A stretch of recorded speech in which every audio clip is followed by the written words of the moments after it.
Well, Ambassador Haley's remarks did not include any ultimatum deadline for North Korean response.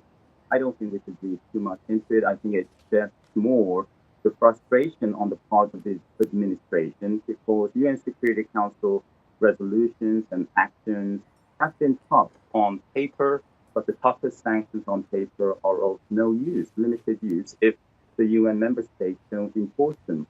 With the UN General Assembly meetings among the heads of state, about to convene this week in New York, I think Ambassador Haley was trying to send a stern message not only to North Korea, but its patron states, China and Russia, to do the right thing, to try to isolate North Korea and not to abet North Korea's multifaceted illicit activities like proliferation, money laundering, smuggling, and so on.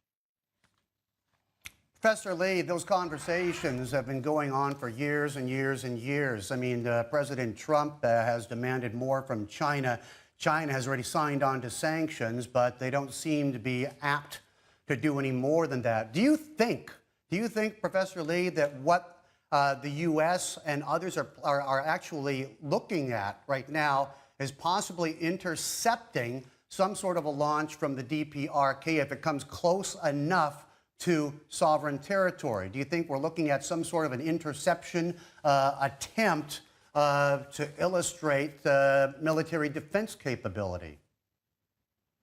That's always an option, but it follows risks. If the US misses North Korea's projectile, that would entail a huge political liability. It would create skepticism, doubt among allies of the United States as well as adversaries of the US.